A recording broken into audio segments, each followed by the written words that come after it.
ਦੂੰ ਜ਼ਾਲੀ ਦਾ ਵੰਤਾ ਜਿਉਂ ਦੂੰ ਕੁੱਤਿਆਂ ਵਿੱਚ ਸੂਰ। ਦੂੰ ਜਨਾਨੀਆਂ ਦਾ ਬੰਦਾ ਜਿਹੜਾ ਉਹਦੀ ਦਾੜੀ ਖੋਦੀ ਹੁੰਦੀ ਹੈ, ਵਾਲ ਪੁੱਟ ਛੱਡਦੀਆਂ ਨੇ, ਉਹਦੀ ਅੱਖੀ ਵੀ ਵੇਲੇ ਵੇਲੇ ਕੱਢ ਛੱਡਦੀ ਕਿ ਜੱਟ ਤੇ ਮੱਤ ਨਹੀਂ, ਮੱਤ ਤੇ ਜੱਟ ਨਹੀਂ। ਉਹਦਾ ਇੱਕ ਜਿਹੜਾ ਅਹਿਸਾਸ ਹੁੰਦਾ ਨਾ ਕਿ ਮੈਂ ਧਰਤੀ ਦਾ ਮਾਲਕ ਹਾਂ, ਹਾਂਜੀ, ਉਹਦੇ ਅੰਦਰ ਉਹ ਵੀ ਉਹਦਾ ਦਿਮਾਗ ਜਿਹੜਾ ਨਾ ਖਰਾਬ ਕਰਦੀ ਹੈ। ਜ਼ਮੀਨ ਵਾਹ ਕੇ ਆਉਂਦਾ ਜੇਠ ਦੇ ਦਿਨਾਂ 'ਚ 12 ਵਜੇ ਆਉਂਦਾ, ਆ ਕੇ ਹੱਥ ਵਿੱਚ ਟੋਕੇ ਨਾਲ ਪੱਠੇ ਕੁਤਰਨੇ ਮੁੱਢੀ ਦੇ ਉੱਤੇ। ਉਸ ਵੇਲੇ ਉਹਨੇ ਜ਼ਾਹਰ ਉਹਨੂੰ ਇੰਨਾ ਕੁ ਕਾਵੜ ਤੇ ਗੁੱਸਾ ਚੜਿਆ ਹੁੰਦਾ ਕਿ ਬੰਦਾ ਤਪਿਆ ਹੁੰਦਾ। ਪੱਕੀ ਖੇਤੀ ਵੇਖ ਕੇ ਗਰਭ ਪਿਆ ਕਰਸਾਨ, ਤੇ ਵਾਹ ਮੀਂਹ ਨੇਰੀਓਂ ਬਚ ਆਵੇ ਤਾਂ ਜਾਣ।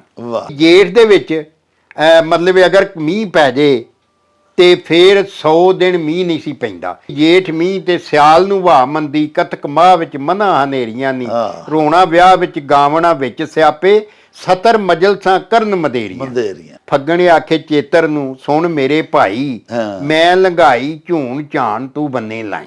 ਬਜੌਤ ਵੇਲੇ ਨਾ ਕਰੋਗੇ ਉਹਦਾ ਜਿਹੜਾ ਬੜੌਤੀ ਦਾ ਉਹ ਟਾਈਮ ਹੈ ਉਹਨੂੰ ਪੂਰਾ ਮਿਲੇਗਾ, ਉਹ ਫਿਰ ਨਾੜ ਵੀ ਉਹਦਾ ਪੂਰਾ ਹੋਏਗਾ, ਉੱਤੇ ਸਿੱਟੇ ਵੀ ਲੱਗਣਗੇ ਤੇ ਪੂਰੇ ਟਾਈਮ ਨਾਲ ਪੱਕੇਗੀ। ਸ਼ਰੀਕ ਜੇ ਚੰਗੇ ਹੋਵਣ ਹਾ ਤੇ ਰੱਬ ਦੇ ਵੀ ਹੋਵਣ ਹਾ। ਬਾਦਸ਼ਾਹੀ ਕਿਸੇ ਰਿਸ਼ਤੇ ਨੂੰ ਨਹੀਂ ਮੰਨਦੀ, ਉਹ ਸਿਰਫ ਆਪਣੇ ਰਾਜ ਨੂੰ ਮੰਨਦੀ ਏ। ਤੂਤ ਜਿਹਾ ਤੋੜਾ ਨਹੀਂ ਜੇ ਡਰੇ ਨਾ, ਜੱਟ ਜਿਹਾ ਰਾਠ ਨਹੀਂ ਜੇ ਫਿਰੇ ਨਾ, ਤੇ ਸਾਈ ਜਿਹਾ ਕਾਮਾ ਨਹੀਂ ਜੇ ਤਿੜੇ ਨਾ। ਕੁਝ ਲੋਕਾਂ ਦੀ ਜਿਹੜੀ ਸ਼ਾਇਰੀ ਸੀ, ਉਹਨਾਂ ਦੇ ਜਿਹੜੇ ਅਮਰ ਟੋਟੇ ਸਨ, ਉਹ ਵੀ ਸ਼ਾਇਰ ਇਹਦਾ ਅਖਾਣਾ ਦਾ ਰੂਪ ਧਾਰ ਲਿਆ। ਕਈ ਬੀਬੀਆਂ ਜਿਹੜੀਆਂ ਨੇ ਉਹਨਾਂ ਦੀ ਉਹ ਛੋਟੀ ਬੈਟਰੀ ਹੁੰਦੀ ਹੈ, ਔਰ ਜਦੋਂ ਕਿਤੇ ਉਹਨਾਂ ਨੂੰ ਬਹੁਤ ਜ਼ਿਆਦਾ ਇੱਜ਼ਤ ਜਾਂ ਰਿਜ਼ਕ ਫਜ਼ਲ ਚੰਗਾ ਆ ਜਾਏ, ਉਹ ਮੁੰਡੇ ਜੁੰਡੇ ਪੜ੍ਹ ਲਿਖ ਕੇ ਅਫਸਰ ਹੋ ਜਾਣ, ਤੇ ਉਹ ਫਿਰ ਉਹ ਫੂ ਕਰਨ ਲੱਗ ਪੈਂਦੀਆਂ ਨੇ, ਰਿਸ਼ਤੇ ਲੈਣ ਲੱਗਿਆ ਵੀ ਅੱਗੇ ਪਿੱਛੇ ਮੋਢਿਆਂ ਤੋਂ ਪਈਆਂ ਥੁੱਕਣੀਆਂ।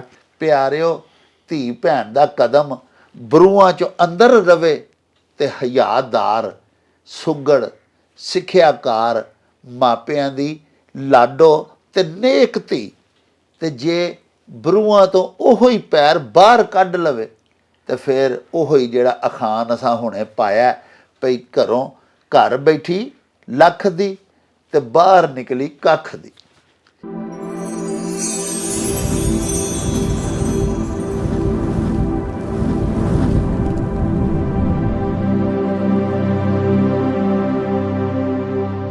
ਬਿਸਮਿल्लाहिर्रहमानिर्रहीम।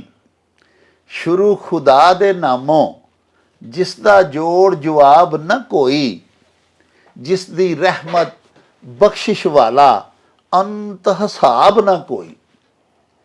ਪਿਆਰੇ ਵੇਖਣ ਵਾਲਿਓ, ਪੰਜਾਬੀ ਮਾਂ ਬੋਲੀ ਦੇ ਜ਼ੁਬਾਨੋ ਅਦਬ ਤੇ ਸਕਾਫਤ ਦੇ ਫਰੋਗ ਤੇ ਵਧਾਵੇ ਤੇ ਚੜ੍ਹਤਰ ਲਈ ਸ਼ੁਰੂ ਕੀਤੇ ਜਾਣ ਵਾਲੇ ਤੁਹਾਡੇ ਆਪਣੇ YouTube ਚੈਨਲ ਮੇਲਾ TV ਦੇ ਉੱਤੇ ਤੁਹਾਨੂੰ ਦਿਲ ਦੀਆਂ ਡੁੰਘਿਆਈਆਂ ਤੋਂ ਸਤ ਬਿਸਮਿਲ੍ਲਾ ਤੇ ਜੀ ਆਇਆਂ ਨੂੰ ਆਖਨੇ ਆ।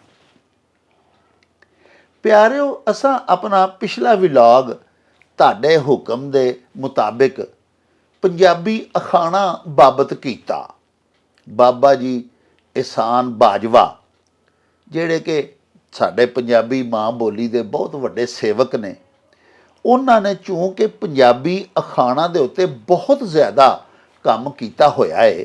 ਅਸਾਂ ਆਪਣੇ ਪਿਛਲੇ ਵਲੌਗ 'ਚ ਤੁਹਾਨੂੰ ਦੱਸਿਆ ਸੀ ਕਿ ਉਹਨਾਂ ਨੇ ਤਕਰੀਬਨ 32,000 ਸਾਡੇ ਅਖਾਣ ਸਾਡੀ ਮਾਂ ਬੋਲੀ ਦੇ ਯਕਜਾ ਕੀਤੇ 5 ਜਿਲਦਾਂ ਦੇ ਵਿੱਚ, ਯਾਨੀ ਤਕਰੀਬਨ 3,000 ਸਫਹਾਤ ਦੇ ਉੱਤੇ ਮਬਨੀ 5 ਕਿਤਾਬਾਂ ਉਹਨਾਂ ਲਿਖੀਆਂ ਹੋਈਆਂ ਨੇ ਅਖਾਣਾਂ ਦੇ ਉੱਤੇ ਹੀ।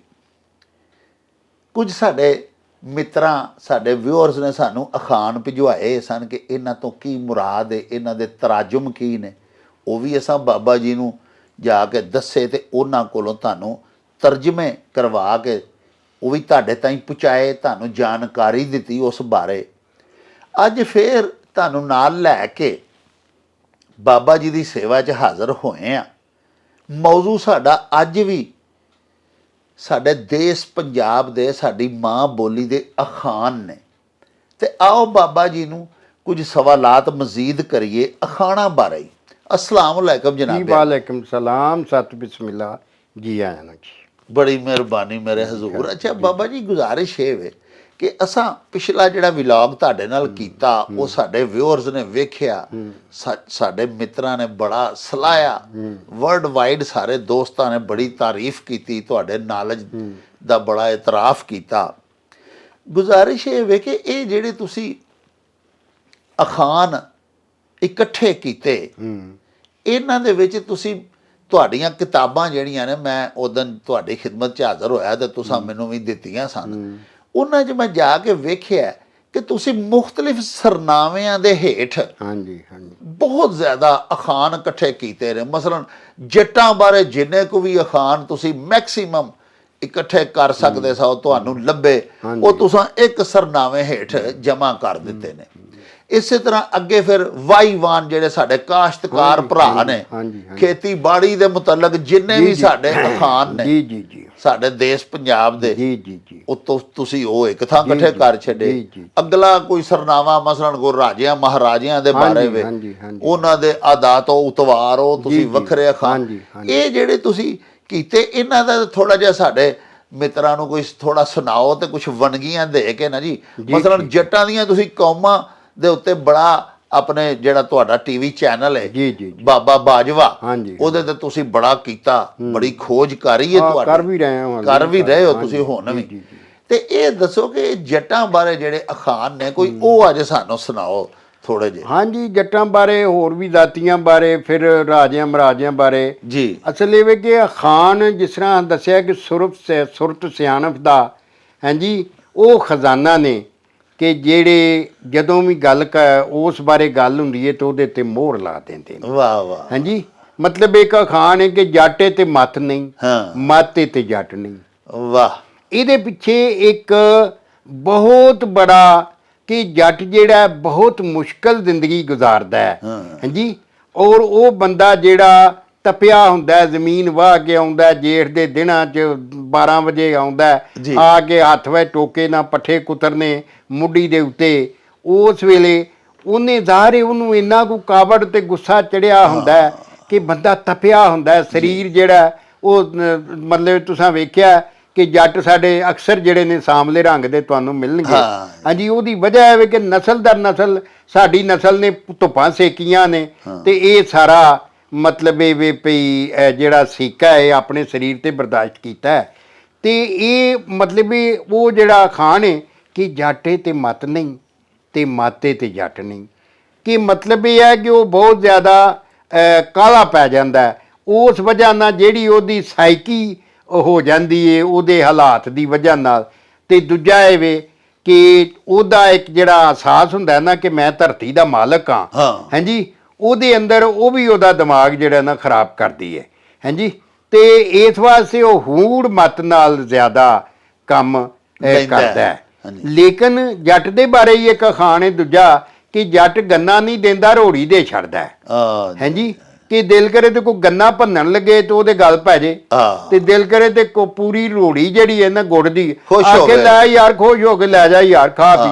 ਹਾਲਾ ਉਹਨੂੰ ਇਹ ਨਹੀਂ ਪਤਾ ਕਿੰਨੇ ਗੰਨਿਆਂ ਚੋਂ ਮਤਲਬ ਇਹ ਇੱਕ ਰੋੜੀ ਬਣਦੀ, ਇਹ ਇੱਕ ਰੋੜੀ ਜਿਹੜੀ ਹੈ ਬਣਦੀ ਹੈ। ਉਹ ਅਸਲ ਵਿੱਚ ਸਰ ਉਹਦੀ ਜ਼ਿੰਦਗੀ ਜਿਹੜੀ ਹੈ ਨਾ ਕਾਸ਼ਤਕਾਰ ਦੀ, ਹਾਂਜੀ ਹਾਂਜੀ, ਉਹਦੀ ਮਸਰੂਫੀਅਤ ਇੰਨੀ ਹੈ ਕਿ ਨਾ ਤੇ ਜਦੋਂ ਧਰਤੀ ਦਾ ਸੀਨਾ ਚੀਰ ਕੇ ਹਾਂਜੀ ਅਨਾਜ ਉਗਾਣਾ ਹੈ ਤੇ ਲੁਕਾਈ ਸਾਰੀ ਨੇ ਖਾਣਾ ਤੇ ਜੱਟ ਦਾ ਬੀਜਿਆ ਹੈ, ਹਾਂਜੀ। ਔਰ ਫਿਰ ਇਹ ਵੇਖ ਕੇ ਸਾਰੀਆਂ ਆਫਤਾਂ, ਸਾਰੇ ਕੀੜੇ ਮਕੌੜੇ, ਮਤਲਬ ਅਸੀਂ ਜਦੋਂ ਨਿੱਕੇ ਹੁੰਦਿਆਂ ਸਾਨੂੰ ਅੱਬਾ ਜੀ ਨੇ ਜਾਚ ਦੱਸੀ ਕਿ ਬੀਜ ਦੇਣ ਦੀ, ਤੇ ਉਹਨਾਂ ਆਖਿਆ ਕਿ ਬਿਸਮਿਲ੍ਲਾਹਿਰ ਰਹਿਮਾਨ ਰਹੀਮ, ਤੇ ਨਾਲ ਜਦੋਂ ਦਾਣੇ ਸੁੱਟਣ ਲੱਗਣਾ ਧਰਤੀ ਤੇ ਆਖਣਾ ਮੌਲਾ ਸੋਹਣਿਆ ਚਿੜੀ ਚੜੂੰਗੀ ਦੇ ਪਾ, ਇਹਨੂੰ ਚਿੜੀਆਂ ਵੀ ਕਾਵਾਂ ਵੀ ਖਾਣਾ ਹੈ, ਹਾਂਜੀ।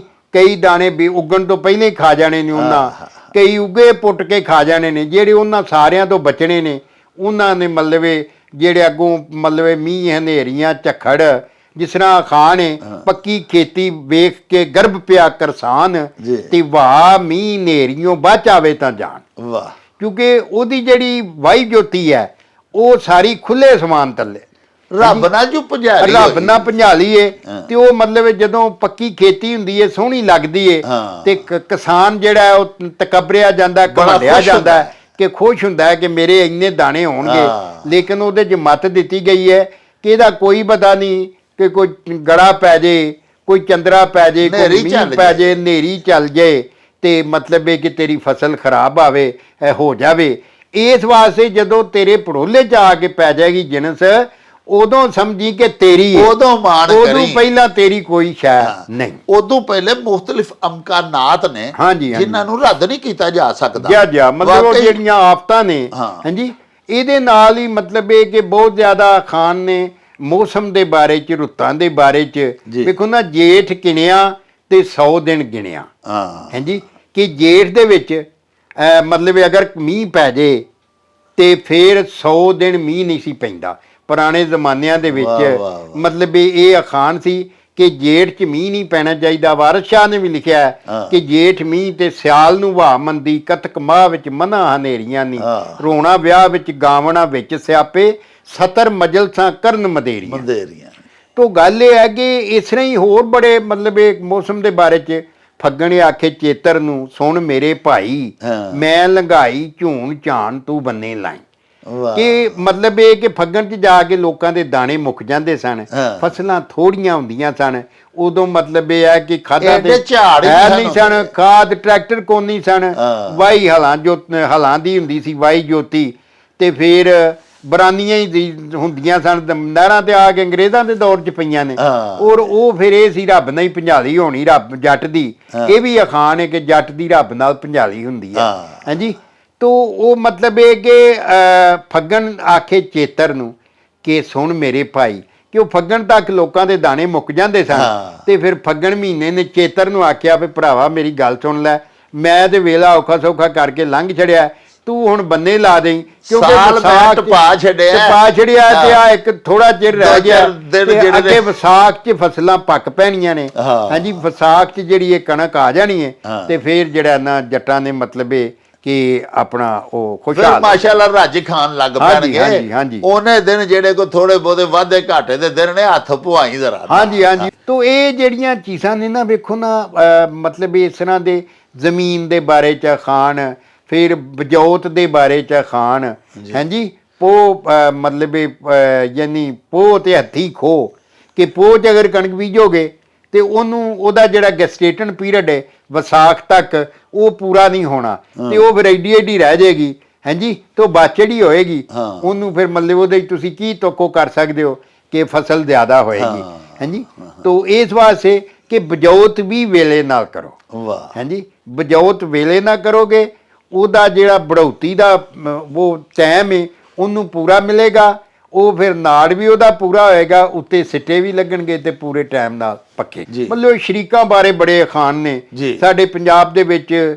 ਸ਼ਰੀਕਾ ਤੁਹਾਨੂੰ ਪਤਾ ਹੈ, ਸ਼ਰੀਕਤਬਾਜ਼ੀ ਇੱਕ ਦੂਜੇ ਨਾਲ ਬਹੁਤ ਜ਼ਿਆਦੀ ਹੁੰਦੀ ਹੈ। ਹਾਂ। ਇੱਕ ਮੁਲਤਾਨ ਵਾਲੇ ਪਾਸੇ ਦਾ ਬੇਖਾਨ ਕਿ ਸ਼ਰੀਕ ਜੇ ਚੰਗੇ ਹੋਵਣ ਹਾਂ ਤੇ ਰੱਬ ਦੇ ਵੀ ਹੋਵਣ ਹਾਂ। ਹਾਂ। ਹਾਂਜੀ, ਹਾਂ, ਹਾਂ। ਸ਼ਰੀਕ ਜੇ ਚੰਗੇ ਵਾਹ, ਹੋਵਣ ਹਾਂ ਤੇ ਰੱਬ ਦੇ ਵੀ ਹੋਵਣ ਹਾਂ।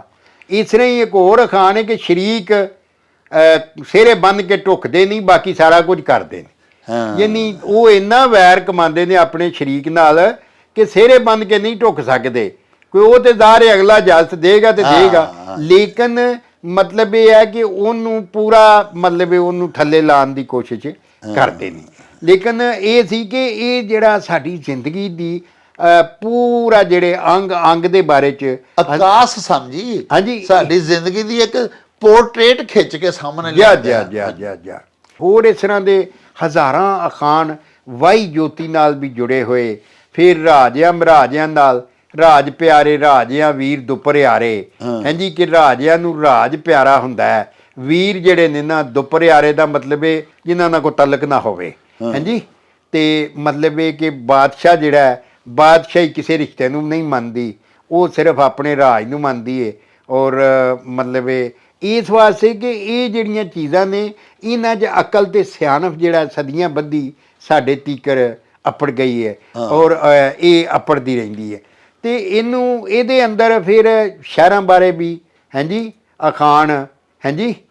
ਅੱਛਾ, ਇਹ ਦੱਸੋ ਬਾਜਵਾ ਸਾਹਿਬ, ਇੱਕ ਅਖਾਣ ਹੈ ਬੜਾ ਮਸ਼ਹੂਰ, ਮੈਨੂੰ ਯਾਦ ਆ ਗਿਆ, ਵੀ ਖਾਈਏ ਕਣਕ ਭਾਵੇਂ ਭੁੱਗੀ ਹੋਵੇ, ਹਾਂਜੀ, ਤੇ ਵਸੀਏ ਸ਼ਹਿਰ ਭਾਵੇਂ ਝੁੱਗੀ ਹੋਵੇ। ਹਾਂਜੀ। ਤੇ ਇਹ ਭੁੱਗੀ ਦਾ ਕੀ ਮਤਲਬ ਹੁੰਦਾ ਹੈ? ਭੁੱਗੀ ਦਾ ਕਣਕ ਉਹ ਹੁੰਦਾ ਜਿਹੜੀ ਗਿੱਲੀ ਹੋ ਕੇ ਕਣਕ ਤੇ ਉਹ ਅੰਦਰੋਂ ਜਿਵੇਂ ਖੋਖਲੀ ਜੀ ਨਹੀਂ ਹੋ ਜਾਂਦੀ। ਹਾਂ। ਹਾਂਜੀ, ਉਹਨੂੰ ਭੁੱਗੀ ਆਂਦੇ ਨੇ। ਹਾਂ। ਹਾਂਜੀ, ਤੇ ਇਹ ਇੱਕ ਮਤਲਬ ਇਹ ਅਖਾਣ ਹੈ ਕਿ ਕਣਕ ਦੀ ਜਿਹੜੀ ਅਨਾਜ ਹੈ ਨਾ ਜੀ, ਇਹ ਸਭ ਤੋਂ ਬਿਹਤਰ ਹੁੰਦਾ ਹੈ। ਹਾਂਜੀ ਸੁਪੀਰੀਅਰ ਹੈ ਇਹ। ਹਾਂਜੀ ਜਾਂ ਇੱਕ ਅਖਾਣ ਇਹ ਵੀ ਹੈ ਕਿ ਵੇਖੀ ਤੇਰੀ ਚੀਚਾਵਤਨੀ ਪੱਤਨ ਉੱਤੇ ਰਾਤ ਗੁਜ਼ਾਰੀ। ਤੇ ਉਸ ਵੇਲੇ ਚੀਚਾਵਤਨੀ ਨੂੰ ਕੋਈ ਸੜਕ ਨਹੀਂ ਸੀ ਜਾਂਦੀ ਤੇ ਅੱਗੇ ਰਾਜ ਦਰਿਆ ਪੈਂਦਾ ਸੀ। ਇਹ ਰਾਵੀ ਜਿਹੜਾ ਹੈ ਹਾਂਜੀ ਚੀਚਾਵਤਨੀ ਦੇ ਬਿਲਕੁਲ ਨਾਲ ਹੈ।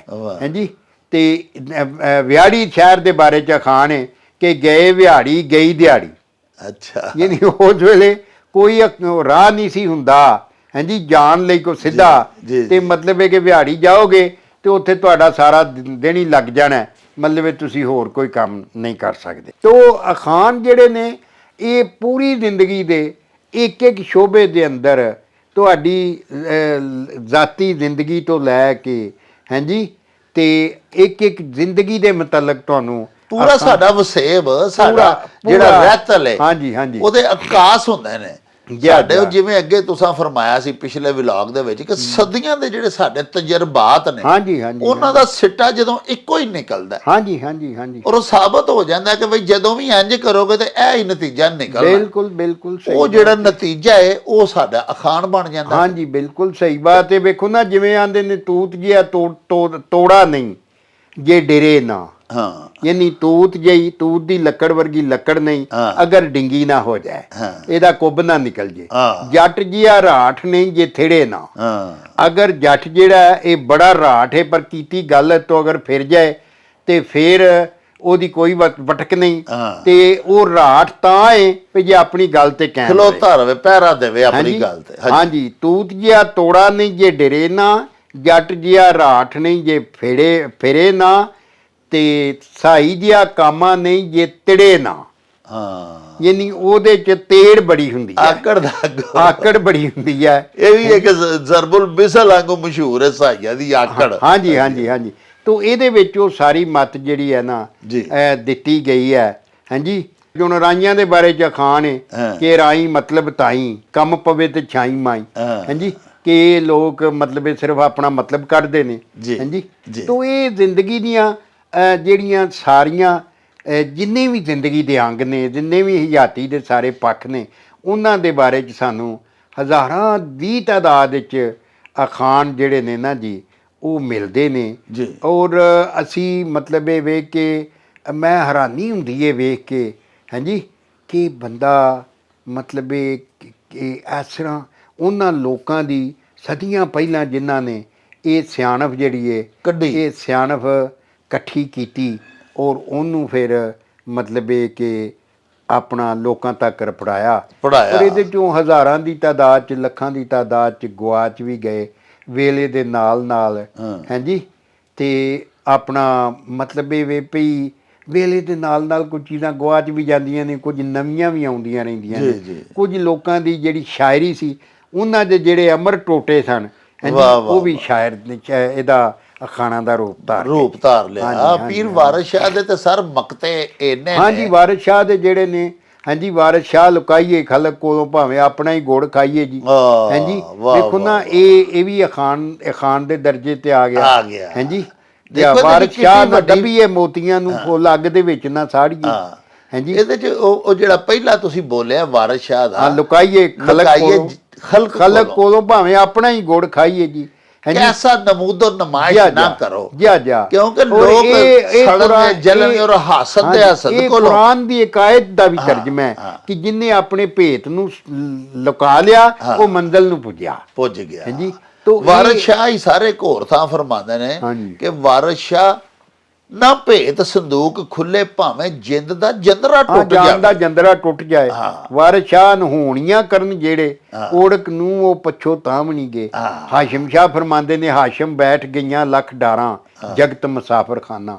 ਇਹ ਅਖਾਣ ਬਣ ਗਿਆ ਹਾਸ਼ਮ ਤਿਨਹਾ ਰੱਬ ਪਛਾਤਾ ਜਿੰਨਾ ਆਪਣਾ ਆਪ ਪਛਾਤਾ। ਤੋ ਇਹ ਉਹ ਚੀਜ਼ਾਂ ਜਿਹੜੀਆਂ ਲੋਕਾਂ ਦੇ ਮੂੰਹਾਂ ਤੇ ਚੜ ਗਈਆਂ ਹਾਂਜੀ ਉਹਨਾਂ ਨੇ ਉਹਨੂੰ ਵੀ ਅਮਰ ਕਰ ਦਿੱਤਾ ਔਰ ਉਹਨਾਂ ਦੇ ਕਲਾਮ ਨੇ ਉਹਨਾਂ ਮਤਲਬ ਉਹ ਵੀ ਅਮਰ ਹੋ ਗਏ ਆਪਣੇ ਮੂੰਹ ਆਪਣੇ ਅਲਫਾਜ਼ ਕੱਢ ਕੇ ਆਪਣਾ ਕਲਾਮ ਲਿਖ ਕੇ ਆਪੂ ਵੀ ਅਮਰ ਹੋ ਗਏ ਔਰ ਆਪਣੀ ਗੱਲ ਨੂੰ ਵੀ ਪੂਰੀ ਦੁਨੀਆ ਦੇ ਵਾਸਤੇ ਸਰ ਅਮਰ ਵੀ ਕਰ ਦਿੱਤਾ। ਤੇ ਮਤ ਵੇਖੋ ਨਾ ਪੀਰ ਵਾਰਿਸ ਸ਼ਾਹ ਸੈਯਦ ਜਿਵੇਂ ਫਰਮਾਉਂਦੇ ਨੇ ਕਿ ਵਾਰਿਸ ਸ਼ਾਹ ਵਸਾਕੀ ਜ਼ਿੰਦਗੀ ਦਾ ਬੰਦਾ ਬੱਕਰਾ ਹੱਥ ਕਸਾਈਆਂ ਹਾਂਜੀ ਪਰ ਇਹ ਵੀ ਇੱਕ ਵਾਰਿਸ ਸ਼ਾਹ ਵਸਾ ਕੀ ਜ਼ਿੰਦਗੀ ਦਾ ਇਹ ਜੀਣ ਹੈ ਨਕਸ਼ ਪਤਾਸੜੇ ਤੇ, ਪਤਾਸੜੇ ਤੇ। ਹਾਂਜੀ, ਵਾਹ। ਤੋ ਇਹ ਮਤਲਬ ਇਹ ਹੈ ਕਿ ਉਹਨਾਂ ਦੀ ਜਿਹੜੀ ਸੱਚਾਈ ਤੇ ਉਹਦੀ ਜਿਹੜੀ ਦਾਨਾਈ ਹੈ, ਉਹਦਾ ਮਤਲਬ ਇਹ ਵੇ ਕਿ ਆਪਣਾ ਉਹ ਤਾਤੇ। ਹੁਣ ਵੇਖੋ ਨਾ ਜੀ, ਮੁਲਤਾਨ ਵਾਲੇ ਪਾਸੇ ਦਾ ਸਾਡਾ ਅਖਾਣ ਹੈ ਕਿ ਦੂੰ ਜ਼ਾਲੀ ਦਾ ਵੰਤਾ ਜੂੰ ਕੁੱਤਿਆਂ ਵਿੱਚ ਸੂਰ। ਅੱਛਾ, ਦੂੰ ਜ਼ਨਾਨੀਆਂ ਦਾ ਖਾਵਨ ਜਿਹੜਾ ਉਹਦੀ ਸੀਹਤ ਇਹ ਹੁੰਦੀ ਹੈ ਜਿਵੇਂ ਕੁੱਤਿਆਂ ਦੇ ਵਿੱਚ ਸੂਰ ਕਾਬੂ ਆਇਆ। ਹਾਂਜੀ, ਕਿੱਡਾ ਦੂੰ ਜ਼ਾਲੀ ਦਾ ਮਾਣਾ ਦਾੜੀ ਖੋਦੀ ਅੱਖੋਂ ਕਾਣਾ। ਵਾਹ ਵਾਹ ਵਾਹ। ਅਜਾ ਕਿ ਦੂੰ ਜ਼ਨਾਨੀਆਂ ਦਾ ਬੰਦਾ ਜਿਹੜਾ ਉਹਦੀ ਦਾੜੀ ਖੋਦੀ ਹੁੰਦੀ ਹੈ, ਵਾਲ ਪੁੱਟ ਛੱਡਦੀਆਂ ਨੇ, ਉਹਦੀ ਅੱਖੀ ਵੀ ਵੇਲੇ ਵੇਲੇ ਕੱਢ ਛੱਡਦੀ। ਇੱਕ ਕਾਣਾ ਹੀ ਹੋ ਜਾਂਦਾ ਵਿਚਾਰਾ। ਹਾਂਜੀ ਹਾਂਜੀ, ਵਾਹ ਵਾਹ। ਤੋ ਇਹ ਮਤਲਬ ਇਹ ਵੇਖੋ ਨਾ, ਸਾਰਾ ਬੜੀ ਖੂਬਸੂਰਤੀ ਇਹਦੇ ਵਿੱਚ ਮੌਜੂਦ ਹੈ। ਜ਼ਬਾਨ ਦੇ ਅੰਦਰ ਵੀ ਖੂਬਸੂਰਤੀ ਹੈ, ਜ਼ਬਾਨ ਵੀ ਜਿਉਂ ਅਗਾਂਹ ਜਾਂਦੀ ਹੈ ਬਦਲਦੀ ਲੱਗੀ ਜਾਂਦੀ ਹੈ। ਅੱਜ ਕੱਲ੍ਹ ਬੜੀਆਂ ਸਾਜ਼ਿਸ਼ਾਂ ਹੋ ਰਹੀਆਂ ਨੇ ਜ਼ਬਾਨਾਂ ਬਹੁਤੀਆਂ ਬਣਾਉਣ ਲਈ। ਕੋਈ ਪੋਠੋਹਾਰੀ ਨੂੰ ਵੱਖਰੀ ਜ਼ਬਾਨ ਬਣਾਈ ਫਿਰਦਾ, ਕੋਈ ਸਰਾਇਕੀ ਨੂੰ, ਲੇਕਿਨ ਇਹ ਅਸਲ 'ਚ ਇੱਕੋ ਹੀ ਹੈ। ਇੱਕੋ ਹੀ ਪੰਜਾਬੀ ਦਾ ਮੁਖਤਲਿਫ ਲਹਿਜੇ। ਔਰ ਇਹ ਜਟਕੀ ਇਹਦਾ ਪੁਰਾਣਾ ਨਾਂ ਸੀ। ਔਰ ਇਹ ਸਿੰਧੀ ਵਾਲੀ ਵੀ ਜ਼ਬਾਨ ਜਿਹੜੀ ਅਸਲ 'ਚ ਇਹ ਹੀ ਹੈ। ਉਹਨਾਂ ਦੇ ਵੀ ਅਖਾਣ ਸਾਡੇ ਵਰਗੇ ਹੀ ਨੇ। ਹਾਂਜੀ, ਕਿਸੇ ਵੀ ਜ਼ਬਾਨ ਦੀ ਅਮੀਰਤ ਜਿਹੜੀ ਹੈ ਉਹ ਉਹਦੇ ਅਖਾਣਾਂ ਦੇ ਭੰਡਾਰ ਨੂੰ ਵੇਖ ਕੇ ਵੇਖੀ ਜਾਂਦੀ ਹੈ। ਜਿੰਨਾ ਤਗੜਾ ਉਹਦੀ ਅਖਾਣਾਂ ਦਾ ਭੰਡਾਰ ਉਹਦਾ ਹੋਏਗਾ, ਉਨੀ ਉਹ ਜ਼ਬਾਨ ਜਿਹੜੀ ਹੈ ਉਹਦੇ ਵਿੱਚ ਉਹ ਅਮੀਰਤ ਵਾਲੀ ਜ਼ਬਾਨ ਜਾਂ ਵੱਡੀ ਮਹਾ ਜ਼ਬਾਨ ਸਮਝੀ ਜਾਏਗੀ। ਵਾਹ। ਅੱਛਾ ਹਜ਼ੂਰ, ਕੁਝ ਨਾ ਖਵਾਤੀਨ ਬਾਰੇ ਵੀ ਅਖਾਣ ਤੁਸੀਂ ਆਪਣੀ ਕਿਤਾਬ ਵਿੱਚ ਲਿਖੇ ਨੇ, ਉਹ ਮੈਂ ਪੜ੍ਹੇ ਸਨ, ਤੇ ਉਹ 2-3 ਅਖਾਣ ਮੈਂ ਤੁਹਾਡੀ ਖਿਦਮਤ ਵਿੱਚ ਅਰਜ਼ ਕਰਨਾ, ਕੋਈ ਉਹਨਾਂ ਦਾ ਵੀ ਸਾਨੂੰ ਤਰਜਮਾ ਸਮਝਾਓ। ਇੱਕ ਮਸਲਨ ਉੱਥੇ ਮੈਂ ਤੁਹਾਡੀ ਕਿਤਾਬ ਵਿੱਚ ਪੜ੍ਹਿਆ ਅਖਾਣ, ਉਹ ਇਹ ਵੇ ਕਿ ਇੱਕ ਤੇ ਉਂਝ ਕਮਲੀ ਸੀ, ਉੱਤੋਂ ਪੈ ਗਈ ਮੜੀਆਂ ਦੇ ਰਾਹ। ਹਾਂਜੀ ਹਾਂਜੀ ਹਾਂਜੀ, ਇਹਦਾ ਮਤਲਬ ਹੈ ਕਿ ਮੜੀਆਂ ਜਿਹੜਾ ਮਰਨ ਵਾਲਾ ਥਾਂ ਹੁੰਦਾ ਜਿੱਥੇ ਮੁਰਦਿਆਂ ਨੂੰ ਸ਼ਮਸ਼ਾਨ ਘਾਟ ਆਖਦੇ ਨੇ। ਹਾਂਜੀ, ਤੇ ਉਹ ਇੱਕ ਬੀਬੀ ਹੈ, ਉਹ ਅੱਗੇ ਹੀ ਪਾਗਲ ਹੈ, ਕਮਲੀ ਹੈ, ਉਹਦੀ ਅਕਲ ਟਿਕਾਣੇ ਨਹੀਂ। ਤੇ ਦੂਜਾ ਮੜੀਆਂ ਵਾਲੇ ਰਾਹ ਜਾਣਾ ਤੇ ਉਹਨੂੰ ਉੱਥੋਂ ਕੀ ਲੱਭਣਾ ਹੈ? ਉੱਥੇ ਤੇ ਅੱਗੇ ਮੁਰਦੇ ਹੀ ਨੇ। ਹਾਂਜੀ, ਮੁਰਦਿਆਂ ਦੀਆਂ ਰੂਹਾਂ ਹੀ ਉਹਨੂੰ ਮਿਲਣਗੀਆਂ। ਹਾਂਜੀ, ਤੋ ਗੱਲ ਇਹ ਹੈ ਕਿ ਸਿੱਧਾ ਮਤਲਬ ਇਹ ਵੇ ਕਿ ਸਿੱਧੇ ਰਾਹ ਤੇ ਰਹਿਣਾ ਔਰ ਅਕਲ ਤੇ ਸਿਆਣਪ ਨਾਲ ਚੱਲਣਾ। ਹਾਂਜੀ, ਸੁਚੱਜੀਆਂ ਜਿਹੜੀਆਂ ਬੀਬੀਆਂ ਹੁੰਦੀਆਂ ਨੇ ਉਹ ਮਤਲਬ ਹਰ ਕੰਮ ਨੂੰ ਬਣਾ ਸਵਾਰ ਕੇ ਵੇਲੇ ਸਿਰ ਉਹਨਾਂ ਗੁੰਨਣਾ, ਵੇਲੇ ਸਿਰ ਉਹਨਾਂ ਪੀਣਾ, ਵੇਲੇ ਸਿਰ ਪਕਾਣਾ, ਵੇਲੇ ਸਿਰ ਸਫਾਈ ਕਰਨੀ ਔਰ ਉਹਨਾਂ ਆਪਣੇ ਖਾਵਨ ਦਾ ਮਨ ਪਰਚਾਣਾ। ਹਾਂ, ਤੇ ਦੂਜਾ ਇਹਦਾ ਸਾਰੇ ਵੀ ਤਰਜਮਾ ਬਣਦਾ ਮੇਰੀ ਜਾਚੇ ਕਿ ਮਤਲਬ ਇੱਕ ਤੇ ਉਹਨੂੰ ਅਕਲ ਮੱਤ ਏਡੀ ਦੁਨੀਆਦਾਰੀ ਦੀ ਹੈ ਨਹੀਂ ਸੀ। ਹਾਂਜੀ ਹਾਂਜੀ। ਦੂਜਾ ਇਹ ਵੇ ਕਿ ਉਹਨੂੰ ਆਪਣੀ ਮੰਜ਼ਿਲ ਦਾ ਵੀ ਪਤਾ ਨਹੀਂ ਸੀ। ਮੈਂ ਜਾਣਾ ਕਿੱਥੇ, ਜਾਣਾ ਕਿੱਧਰ। ਹੁਣ ਘਰੋਂ ਜੂ ਲੈਣ ਆਈਏ ਸਾਗ, ਮੈਂ ਗੰਦਲਾ ਤੋੜ ਲਿਆਵਾਂ। ਹਾਂਜੀ ਹਾਂਜੀ, ਤੇ ਅੱਗੋਂ ਟੁਰ ਵਾਕਈ ਤੁਹਾਡੇ ਵਾਲੀ ਗੱਲ ਕਿ ਅੱਗੋਂ ਟੁਰ ਪਈ ਮੜੀਆਂ ਵਾਲੇ ਰਾਹ। ਤੇ ਉਹਨੂੰ ਇਹ ਨਹੀਂ ਪਤਾ ਵੀ ਉਹ ਤੇ ਗੰਦਲਾਂ ਤੇ ਮਿਲਣੀਆਂ ਨੇ ਪੈਲੀ ਵਾਲੀ ਜਾਵਾਂ ਦੀ, ਜਿੱਥੇ ਮੇਰੇ ਸਾਈਂ ਨੇ ਬੀਜੀਆਂ ਨੇ। ਤੇ ਉਹ ਅਜੇ ਆ ਭੋਲਾ ਭਾਲਾ ਬੰਦਾ ਜਿਹੜਾ ਐਡਾ ਹੁਸ਼ਿਆਰ ਚਲਾਕ ਵੀ ਇਹ ਵੀ ਹੈ ਕਿ ਹੋਰ ਹੈ ਕਿ ਅੱਗੇ ਹੀ ਨਹੀਂ ਸੀ ਮਾਨ, ਮਗਰੋਂ ਚੜ ਬੈਠੀ ਹੈ ਸਮਾਨ। ਤੋ ਕਈ ਬੀਬੀਆਂ ਜਿਹੜੀਆਂ ਨੇ ਉਹਨਾਂ ਦੀ ਉਹ ਛੋਟੀ ਬੈਟਰੀ ਹੁੰਦੀ ਹੈ। ਔਰ ਜਦੋਂ ਕਿਤੇ ਉਹਨਾਂ ਨੂੰ ਬਹੁਤ ਜ਼ਿਆਦਾ ਇੱਜ਼ਤ ਜਾਂ ਰਿਜ਼ਕ ਫਜ਼ਲ ਚੰਗਾ ਆ ਜਾਏ, ਕੋ ਮੁੰਡੇ ਜੁੰਡੇ ਪੜ੍ਹ ਲਿਖ ਕੇ ਅਫਸਰ ਹੋ ਜਾਣ, ਤੇ ਉਹ ਫਿਰ ਉਹ ਫੂ ਕਰਨ ਲੱਗ ਪੈਂਦੀਆਂ ਨੇ, ਰਿਸ਼ਤੇ ਲੈਣ ਲੱਗਿਆ ਵੀ ਅੱਗੇ ਪਿੱਛੇ ਮੋਢਿਆਂ ਤੋਂ ਪਈਆਂ ਥੁੱਕਣੀਆਂ। ਇਹ ਉਹਨਾਂ ਬੀਬੀਆਂ ਬਾਰੇ ਜਿਹੜੀਆਂ ਮਤਲਬ ਔਕਾਤ ਤੋਂ ਬਾਹਰ ਹੋ ਜਾਣਾ, ਔਕਾਤ ਚੋਂ ਬਾਹਰ ਹੋ ਜਾਂਦੀਆਂ ਨੇ, ਸੁਚੱਜੀਆਂ। ਹਾਂਜੀ, ਅੱਗੇ ਇਹਦੇ ਬਾਰੇ ਚ ਇੱਕ ਹੋਰ ਅਖਾਣ ਹੈ, ਅੱਗੇ ਹੀ ਨਹੀਂ ਸੀ ਮਾਣ ਉੱਤੋਂ ਨੱਥ ਕਢਾਈ। ਹਾਂਜੀ, ਕਿ ਅੱਗੇ ਹੀ ਤੇ ਉਹ ਅੱਗੇ ਹੀ ਕਿਸੇ ਦੇ ਗੱਲ ਨਹੀਂ ਸੁਣਨ ਨੂੰ ਤਿਆਰ, ਉੱਤੋਂ ਉਹਨੇ ਸੋਨੇ ਦੀ ਨੱਥ ਕਢਾ ਲਈ, ਉਹਨੂੰ ਸਾਰਿਆਂ ਨੂੰ ਵਿਖਾਉਂਦੀ ਫਿਰਦੀ ਹੈ। ਹਾਂਜੀ, ਤੂੰ ਵਿਖਾਵਾ ਕਰਦੀ ਫਿਰਦੀ ਹੈ। ਜਿਹੜੀਆਂ ਬੀਬੀਆਂ ਵਿਖਾਲੇ ਕਰਦੀਆਂ ਨੇ ਉਹਨਾਂ ਦੇ ਬਾਰੇ ਚ ਇਹ ਅਖਾਣ ਸਰ। ਅੱਛਾ, ਇੱਕ ਬਾਈਵਾ ਸਾਹਿਬ ਬੀਬੀਆਂ ਦਾ ਹੀ ਅਖਾਣ ਹੈ ਕਿ ਇੱਕ ਹੱਥ ਆਟੇ ਵਿੱਚ ਤੇ ਦੂਜਾ ਹੱਥ ਝਾਟੇ ਵਿੱਚ। ਹਾਂਜੀ, ਜਿਹੜੀਆਂ ਸੁਚੱਜੀਆਂ ਸੁਘੜ ਬੀਬੀਆਂ ਹੁੰਦੀਆਂ ਨੇ ਉਹ ਆਪਣਾ ਪੂਰਾ ਸਿਰ ਨੂੰ ਪਹਿਲਾਂ ਕੁੰਝ ਕੇ ਜਦੋਂ ਵੀ ਰੋਟੀ ਦਾ ਖਾਣ ਪਕਾਣ ਕਰਦੀਆਂ ਨੇ, ਉਹਨਾਂ ਨੂੰ ਪਤਾ ਹੁੰਦਾ ਕਿ ਵਾਲ ਰੋਟੀ ਦੇ ਵਿੱਚ ਜਾਂ ਸਾਲਣ 'ਚ ਕਿਰ ਕੇ ਪੈ ਸਕਦਾ ਹੈ ਜਾਂ ਆਟੇ 'ਚ ਕਿਰ ਕੇ ਪੈ ਸਕਦਾ ਹੈ। ਹਾਂਜੀ, ਤੇ ਉਹ ਇਸ ਵਾਸਤੇ ਸਿਰ ਨੂੰ ਸਮੇਟ ਕੇ ਆਪਣੇ ਸਾਰੇ ਮਤਲਬ ਸਿਰ ਨੂੰ ਸਮੇਟ ਕੇ ਪੁੰਝ ਕੇ ਲੀੜਾ ਚੀੜਾ ਪੂਰਾ ਧਿਆਨ ਨਾਲ ਲੈ ਕੇ ਉਹਦੇ ਤੋਂ ਬਾਅਦ ਉਹ ਫਿਰ ਆਟਾ ਚੁੱਕੇ ਦੋਹਾਂ ਹੱਥਾਂ ਨਾਲ ਗੁੰਨਿਆ ਜਾਂਦਾ ਹੈ। ਪੂਰਾ ਸਰੀਰ ਵੀ ਹਿਲਦਾ ਹੈ। ਜਦੋਂ ਸਰੀਰ ਹਿਲਦਾ ਹੈ ਅੱਜ ਸਰਾਂਦੇ ਨੇ ਨਾ ਆਟਾ ਗੁੰਨਦੀ ਹਿਲਦੀ ਕਿਉਂ ਹੈ ਹਾਂ। ਹਾਂਜੀ ਇਹ ਵੀ ਇੱਕ ਅਖਾਣ ਹੈ ਹਾਂਜੀ, ਕਿ ਹੁਣ ਆਟਾ ਗੁੰਨਦਿਆਂ ਤੋਂ ਉਹਨੂੰ ਹਿਲਣਾ ਹੀ ਹਿੱਲਣਾ ਹੀ ਪੈਣਾ ਪੈਣਾ ਤੇ ਜਦੋਂ ਕਿਸੇ ਤੇ ਐਵੇਂ ਹੀ ਇਲਜ਼ਾਮ ਲਾਣਾ ਹੋਵੇ ਕਿਸੇ ਤੇ ਉਂਝ ਹੀ ਦੋਸ਼ ਲਾਣਾ ਹੋਏ ਤੇ ਆਖਿਆ ਵੀ ਤੂੰ ਆਟਾ ਗੁੰਨਦੀ ਹਿਲਦੀ ਕਿਉਂ ਹੈ ਅੱਲਾ ਆਟਾ ਗੁੰਨਦਿਆਂ ਤੋਂ ਉਹਨੂੰ ਹਿਲਣਾ ਹੀ ਪੈਣਾ ਹਿੱਲਣਾ ਪੈਣਾ ਤੋ ਜੀ। ਇਹ ਮਤਲਬ ਵੀ ਉਸ ਮੌਕੇ ਤੇ ਗੱਲ ਕੀਤੀ ਗਈ ਹੈ ਤੋ ਇਹ ਜਿਹੜੀ ਹੈ ਨਾ ਗੱਲ ਤੇ ਨਾਲੇ ਜਿਹੜਾ ਕੰਮ ਸਰ ਧਿਆਨ ਨਾਲ ਨਾ ਕਰੀਏ ਹੁਣ ਜਿਵੇਂ ਤੁਸੀਂ ਫਰਮਾਇਆ ਕਿ ਆਟੇ 'ਚ ਦੋਵੇਂ ਹੱਥ ਚਾਹੀਦੇ ਨੇ ਮੁੱਠੀ ਚਾਹੀਦੀ ਹੈ ਉਹ ਪੂਰੀ ਕਨਸੈਂਟਰੇਸ਼ਨ ਉਧਰ ਨਹੀਂ ਹੈਗੀ ਤੇ ਇੱਕ ਹੱਥ ਆਟੇ 'ਚ ਤੇ ਇੱਕ ਹੱਥ ਝਾਟੇ 'ਚ ਫਿਰ ਉਹ ਮਤਲਬ ਸਿਰ ਖੁਰਕਾ ਸਿਰ 'ਚ ਖੁਰਕ ਹੋਈ ਤੇ ਉਹਨੂੰ ਵੀ ਖੁਰਕਣ ਡੈ ਪਈ ਉਹਨੂੰ ਜ਼ਾਰੇ ਹੱਥ ਗੰਦਾ ਹੋ ਗਿਆ ਵਾਲਾਂ ਹੋ ਗਿਆ ਵਿੱਚ ਭਾਵੇਂ ਕੋਈ ਜੂੰ ਸ਼ੂ ਆ ਜਾਏ ਉਹ ਫਿਰ ਆਟੇ 'ਚ ਪਾਏਗੀ ਹਾਂਜੀ। ਤੇ ਉਹ ਮਤਲਬ ਸੁਗੜ ਸਿਆਣੀ ਬੀਬੀ ਸਮਝਦਾਰ ਦਨਾ ਜਾਂ ਸਿਆਣੀ ਜਾਂ ਦਾਨੀ ਨਹੀਂ ਸਮਝੀ ਜਾਏ ਇੱਕ ਵੇਲੇ 'ਚ ਉਹਨੂੰ ਇੱਕੋ ਕੰਮ ਕਰਨਾ ਉਹਨੂੰ ਮਤਲਬ ਜਿਹੜਾ ਵੀ ਕੰਮ ਕਰਨਾ ਚਾਹੀਦਾ ਸੱਚੱਜ ਤੇ ਸਿਆਣਪ ਨਾਲ ਪੂਰੀ ਤਵੱਜੋ ਤੇ ਤਵੱਜੋ ਨਾਲ ਤੇ ਸਾਫ਼ ਸੁਥਰੇ ਤਰੀਕੇ ਨਾਲ ਇੱਕੋ ਹੀ ਕਰੇ ਦੂਜੇ ਪਾਸੇ ਧਿਆਨ ਬਾਅਦ 'ਚ ਦੇ ਲੈ ਖੁਰਕ ਸ਼ੁਰਕ ਬਾਅਦ 'ਚ ਲਵੇ ਹਾਂਜੀ ਅੱਛਾ ਇੱਕ ਹੋਰ ਆਖਰੀ ਜਿਹੜਾ ਨਾ ਜਾਂਦਿਆਂ ਬੀਬੀਆਂ ਸਾਡੀਆਂ ਭੈਣਾਂ ਭਾਵੇਂ ਸਾਡੀ ਸੁਣ ਕੇ ਗੁੱਸਾ ਹੀ ਪਈਆਂ ਹੋਣ ਇੱਕ ਬੜਾ ਹੀ ਪਿਆਰਾ ਅਖਾਣ ਤੁਹਾਡੀ ਮੈਂ ਕਿਤਾਬ ਵਿੱਚ ਪੜ੍ਹਿਆ ਸੀ ਉਹ ਇਸ ਤਰ੍ਹਾਂ ਸੀ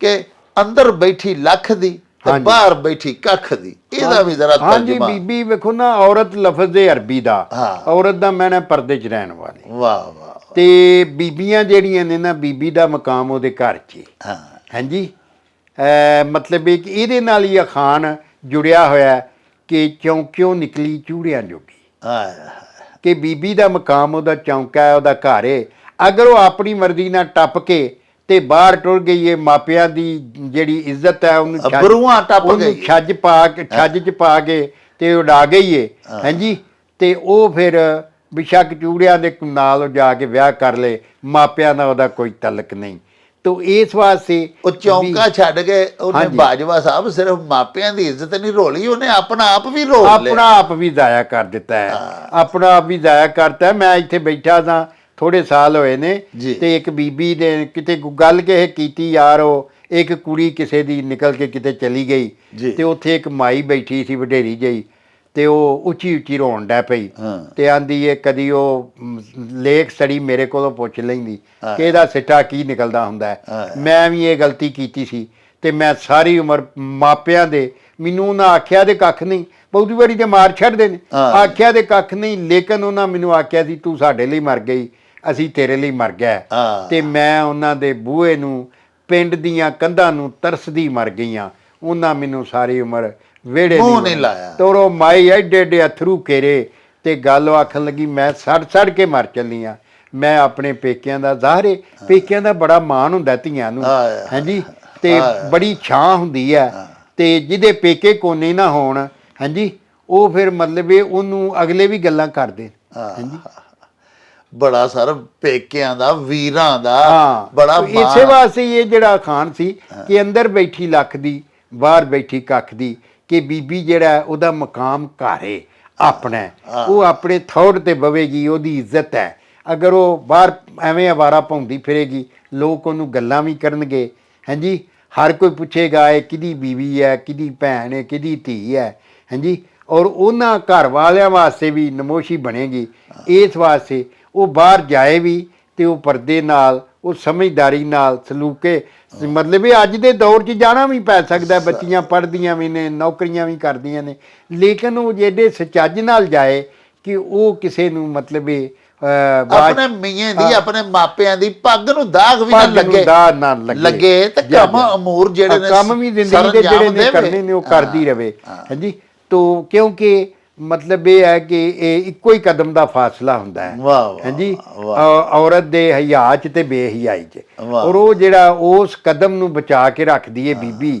ਹਾਂਜੀ ਉਹਦੀ ਘਰ 'ਚ ਵੀ ਇੱਜ਼ਤ ਹੁੰਦੀ ਹੈ ਉਹਦੀ ਰਿਸ਼ਤੇਦਾਰਾਂ 'ਚ ਵੀ ਇੱਜ਼ਤ ਹੁੰਦੀ ਹੈ ਤੇ ਜਿਹੜਾ ਬੰਦਾ ਭੰਡਿਆ ਜਾਏ ਜਿਸ ਤਰ੍ਹਾਂ ਨੇ ਬਦਨਾਮ ਬੁਰਾ ਹਾਂਜੀ ਉਹਦੀ ਕੋਈ ਇੱਜ਼ਤ ਨਹੀਂ ਕਾਲਕ ਮੱਥੇ ਲੱਗੀ ਫਿਰ ਸਰ ਧੁੱਪਦੀ ਹਾਂਜੀ ਉਹ ਸਾਰੀ ਉਮਰ ਨਹੀਂ ਧੁੱਪਦੀ ਔਰ ਉਹ ਬੰਦਾ ਮਰਦਾ ਮਰ ਜਾਂਦਾ ਲੇਕਿਨ ਉਹ ਜਿਹੜਾ ਬਦਨਾਮੀ ਮੱਥੇ ਲੱਗੀ ਏ ਉਹ ਇੱਕ ਨਮੋਸ਼ੀ ਦੀ ਸ਼ਕਲ ਬਣ ਕੇ ਸਦਾ ਤੁਹਾਡਾ ਪਿੱਛਾ ਕਰਦੀ ਰਹਿੰਦੀ ਹੈ ਹਾਂਜੀ ਲਓ ਜੀ ਪਿਆਰਿਓ ਤੁਸੀਂ ਬਾਬਾ ਜੀ ਦੀਆਂ ਗੱਲਾਂ ਸੁਣੀਆਂ ਬਜ਼ੁਰਗਾਂ ਦੀਆਂ ਗੱਲਾਂ ਤੇ ਔਲਿਆਂ ਦਾ ਖਾਦਾ ਹਾਂਜੀ ਇਹਦਾ ਪਤਾ ਬਾਅਦ ਵਿੱਚ ਜਾ ਕੇ ਬੜੀ ਦੇਰ ਬਾਅਦ ਲੱਗਦਾ ਹੈ ਤੇ ਅੱਲਾਹ ਪਾਕ ਸਾਡਿਆਂ ਬਜ਼ੁਰਗਾਂ ਨੂੰ, ਸਾਡਿਆਂ ਸਿਆਣਿਆਂ ਨੂੰ ਸਾਡਿਆਂ ਸਿਰਾਂ ਤੇ ਸਲਾਮਤ ਰੱਖੇ।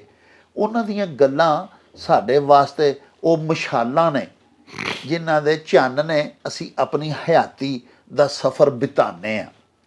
ਕਿੱਡੀ ਪਿਆਰੀ ਗੱਲ ਕੀਤੀ ਬਾਬਾ ਜੀ ਨੇ ਕਿ ਖਾਤੂਨ ਦੀ, ਔਰਤ ਦੀ ਹਯਾ ਤੇ ਬੇਹਯਾਈ ਦੇ ਵਿੱਚ ਇੱਕ ਕਦਮ ਦਾ ਸਿਰਫ ਫਾਸਲਾ ਹੁੰਦਾ ਹੈ। ਪਿਆਰਿਓ, ਧੀ ਭੈਣ ਦਾ ਕਦਮ ਬਰੂਹਾਂ 'ਚੋਂ ਅੰਦਰ ਰਵੇ ਤੇ ਹਯਾਦਾਰ, ਸੁਘੜ, ਸਿੱਖਿਆਕਾਰ ਮਾਪਿਆਂ ਦੀ ਲਾਡੋ ਤੇ ਨੇਕ ਧੀ, ਤੇ ਜੇ ਬਰੂਹਾਂ ਤੋਂ ਉਹੋ ਹੀ ਪੈਰ ਬਾਹਰ ਕੱਢ ਲਵੇ ਤੇ ਫਿਰ ਉਹੋ ਹੀ ਜਿਹੜਾ ਅਖਾਣ ਅਸਾਂ ਹੁਣੇ ਪਾਇਆ ਭਈ ਘਰੋਂ ਘਰ ਬੈਠੀ ਲੱਖ ਦੀ ਤੇ ਬਾਹਰ ਨਿਕਲੀ ਕੱਖ ਦੀ। ਤੇ ਮੀਆਂ ਮੁਹੰਮਦ ਸਾਹਿਬ ਵੀ ਫਰਮਾਇਆ ਸੀ ਕਿ ਉਦਲ ਗਈਆਂ ਨੂੰ ਦਾਜ ਨਹੀਂ ਮਿਲਦਾ ਤੇ ਨਾ ਮਿਲਦੇ ਨੇ ਮਾਪੇ। ਹਾਏ ਪਿਆਰਿਓ, ਤੁਸੀਂ ਦੇਖੋ ਕਿ ਮਾਂ ਬਾਪ ਵਰਗੀ ਜੰਨਤ ਦੁਨੀਆ ਦੇ ਵਿੱਚ ਹੀ ਖੜਾਚ ਜਾਂਦੀ ਏ ਅਜਿਹੀਆਂ ਧੀਆਂ ਦੀ ਜਿਹੜੀਆਂ ਆਪਣੀ ਮਰਜ਼ੀ ਕਰ ਜਾਂਦੀਆਂ ਨੇ। ਪਿਆਰਿਓ, ਇਹਦੇ ਨਾਲ ਹੀ ਹੁਣ ਸਾਨੂੰ ਦਿਓ ਇਜਾਜ਼ਤ, ਹਲਾ ਵੇ ਯਾਰ ਹਵਾਲੇ ਰੱਬ ਦੇ ਤੇ ਮੇਲੇ 4 ਦਿਨਾਂ ਦੇ। ਉਸ ਦਿਨ ਈਦ ਮੁਬਾਰਕ ਹੋਸੀ, ਜਿਸ ਦਿਨ ਫੇਰ ਮਿਲਾਂਗੇ। ਰੱਬ ਰਾਖਾ ਤੇ ਅੱਲਾ ਬੇਲ। ਵਾਹ ਜੀ ਵਾਹ। ਓ ਚੱਲ ਮੇਲੇ ਨੂੰ ਚਲੀਏ।